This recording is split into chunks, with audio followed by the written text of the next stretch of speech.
I don't necessarily have a desire to do a Marvel film or even a Star Wars film, but I would love to do like, something like a Predator, something like from the 80s action films that I grew up watching, like a RoboCop. Yeah. They messed up that remake. I was so excited for it, and I was just like, man, you guys missed the point. You guys really missed the point. Like when you think of the original RoboCop and how violent that was, and I don't know how old you are, but like I said, I grew up in the 80s, and there's this picture that goes around that I see from time to time, and I keep forgetting to download it and share it, but it was a marquee at a movie theater, and on it was Full Metal Jacket, RoboCop, Predator. Like, I was just like, amazing. That was my summer. Yeah. And seeing those films over and over for an entire summer. That's awesome. All of them rated R. Yeah. All of them, no PG-13. Yeah. All of them rated R. All of us 10, 11 years old in this theater watching it. You know what I mean? That was one of my great full circle moments. I'll share this with you real quick. Yeah. Elpidia Carrillo. You know who Elpidia Carrillo is? You don't know who Elpidia Carrillo is? I don't. Sorry. I know. Oh, man. You just did Predator, and you don't know who Elpidia Carrillo is. She's Maria in Predator. Oh, okay. I'm sorry. I forgot. She was just in Blue Beetle. Yes. Right? She was the mother. She's the mother in Blue Beetle. And I guarantee you she got cast to that because that filmmaker loved Predator. Yeah. But she's a friend of mine. Okay. And she reached out to me and wanted to show Counterpunch. And she has a film festival in Mexico that they do out in the boonies where they have an air, and she did Counterpunch, Marigold, and Matador, an incredible support of my film. But it's like like you said, like these first full circle moments where you have people in your phone numbers in your phone you never thought you would. Right, yeah. And I always use her as an example because the new trend of Latina actresses or Latino actresses is, and I almost feel like they have the same publicist. They all say the same thing. Well, I didn't grow up seeing me on the screen. And I'm like, really? I'm like, Rita Moreno, you didn't see her on the screen? And Elpidia Carrillo was in one of the biggest films of 1987. You had Maria Conchita Alonso, who was in freaking Running Man opposite, she was in Predator 2. She was like the actress. Colors. She worked with A-list talent across her entire Don't career. forget Vasquez from Aliens. No, I'm just kidding. I'm kidding. But I'm just kidding. A lot of us thought she was Chicana, man. Everybody thought it's a great freaking performance. And then I got this. I loved Gustavo Arellano. Are you familiar with him? A writer at the LA Times. No. He used to write for the OC, a Registry, I think it was called. He has a book called Ask a Mexican, based off a column he had. He did a screening of Aliens, and he had Jeanette Goldstein come to that screening. Yeah, because he recognized the authenticity of her performance. Now, the younger generation today is going to say, that's a great topic. Like, this would be a great topic for maybe another show. But I defend her performance in that because she was badass. And even when she was being questioned, she's Irish. She was in Terminator 2 and Titanic as well. Yeah. And she plays an Irish woman in Titanic, and nobody knows it's Vasquez. But she was being interviewed by Gustavo, and she's talking about how she came up with the saying on her thing and the accent and everything else. And she's like, yeah, because I was playing a Latina, and she said it with an accent. And I was like, she's badass. Yeah. I would defend her playing that part any day of the week. Like, I just thought she was great. And even my mom, who was Cholas from San Fernando Valley, was like, man, who is that actress? She was like, oh, Jeanette Goldstein. That doesn't sound right.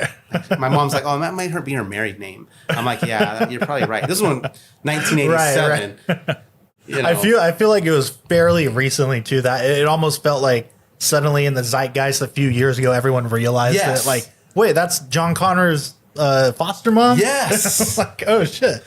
No, it was recently because her performance, I mean, it's not the same. You can't say. You just buy it. Man. Yeah, you buy it. You can't say that's the same as Charlton Heston in Touch of Evil. Right. Okay. You want to make that argument? They're two different things. Yeah. Eli Wallach playing every bandito in every spaghetti western there is. Yeah. And I love Eli Wallach, but come on. Yeah, man. Dang. Tell me you couldn't find there was so many great Mexican actors at that time that could have played that, But have you ever seen Once Upon a Time in the West? Oh yeah, absolutely. Yeah, yes. I think it's funny. There's this great interview where Henry Fonda talks about, how Leone wanted him to be the bad guy and all that, and how he's all right. So I got the mustache and the brown contacts. And I love him in that movie. Yeah. I love that. But I just thought that was so funny. It's like, oh, that's like the image of the bad guy, huh? That's what it's got to be. Well, it's all surface. Yeah, right? yeah. It's not that, especially, that's the time of the type of acting of that, right? Yeah. I do love that Leone was like, no, hell no. Like, I want everyone to know that Henry Fonda's about to murder this little boy right now. And it's got to be you and your baby blues. Like, that's what made that guy such a great director, though, too. Knowing that. Mm-hmm. I remember Magnificent Seven is one of my favorite films, And when I became a filmmaker and I started, the big thing was Blu-rays and the commentaries, right? Yeah. And it was heartbreaking because now I can't watch that film the same. And, John Sturges, who directed Magnificent Seven. Okay. And he was talking about Eli Wallach in the part of, God, now I can't even think. It's been a long time since I've seen the film. And I used to watch it all the time and I can't watch it now. But he was saying it used to drive him crazy. He would look to put the gun back in the holster. Right. And he says, this guy's gun is like another arm to him. He wouldn't have to look.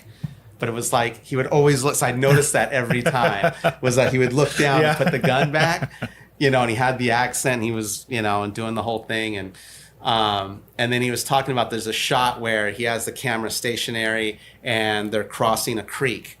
All of them, these are huge egos he's dealing with, right? And every time they would pass the camera, someone would do something, right? Like pick at their spur or do something in camera. It looks terrible, right? But you could see it now. And I didn't notice it at first. I'm like, they're all performing. They're all trying to and that Steve McQueen and Yul Brynner always would try to one-up each other for camera time. Yeah. And Yul Brynner took him aside, Steve McQueen aside, and said, listen, all I have to do is take off my hat. Because he's, bald. Right. He's like, you want to play this game with me? He's like, all I have to do is take off my hat.